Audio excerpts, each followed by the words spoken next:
Biens algériens expropriés à Rabat, ces documents officiels qui confondent l'Algérie.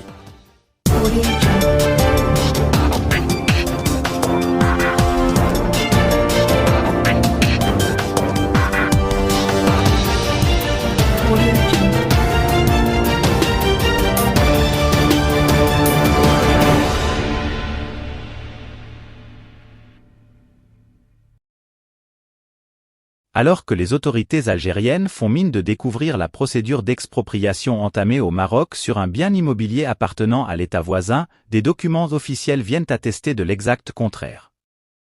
L'Algérie était parfaitement au courant, s'est montrée coopérative et a même enclenché la même démarche contre la résidence de l'ambassadeur du Maroc à Alger. Véritable morceau d'anthologie, le communiqué du ministère algérien des Affaires étrangères sur la fausse affaire de spoliation par le Maroc de biens immobiliers appartenant à l'État voisin se veut précis sur un seul point. Les autorités algériennes n'étaient pas au courant qu'un processus était en cours et elles n'ont à aucun moment été associées à cette décision. Là encore, c'est faux. Et ce sont des documents officiels algériens qui apportent la preuve accablante du contraire.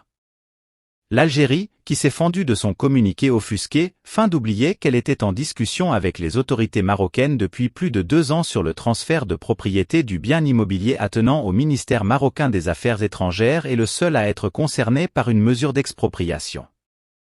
Or, dans une missive datée du 22 mai 2022 et portant cachet et signature du consulat général d'Algérie à Casablanca, les autorités de ce pays annonçaient qu'elles procédaient à l'évaluation du bien afin de faire une offre de prix de rachat.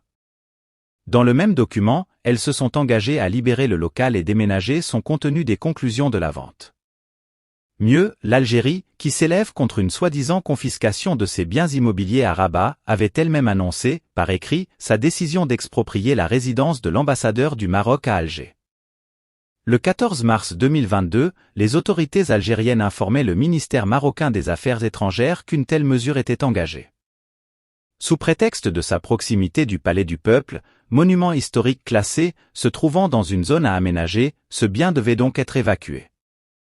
Pour cause d'utilité publique, les autorités algériennes ont ainsi décidé de reprendre possession de la résidence de l'ambassadeur de la mission marocaine. S'agissant du bien de Rabat, dès janvier 2022, le ministère a fait part, officiellement et à plusieurs reprises, aux autorités algériennes du souhait de l'État marocain de se porter acquéreur dudit local, à l'amiable. Le consul général d'Algérie à Casablanca a été reçu au ministère à ce sujet pas moins de 4 fois. En outre, 8 écrits officiels ont été transmis aux autorités algériennes, lesquels ont répondu par pas moins de 5 écrits officiels. Ce que le ministère des Affaires étrangères de l'Algérie, habitué des mensonges, s'est bien gardé de mentionner dans son communiqué hystérique. Rappelons que sur les 3 bâtiments qui font l'objet d'un processus d'expropriation, seulement un peut être considéré comme une dépendance de l'ambassade d'Algérie.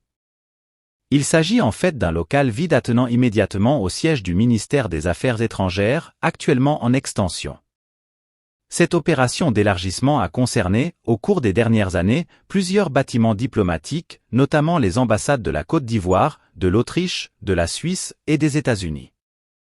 D'un commun accord avec ces 4 pays, les locaux qui abritaient leurs ambassades, à proximité du ministère des Affaires étrangères, ont été rachetés par le Royaume du Maroc. La même procédure est entamée pour l'ambassade du Danemark. Et c'est dans le même esprit qu'un dialogue a été ouvert avec l'Algérie. Audio Jungle.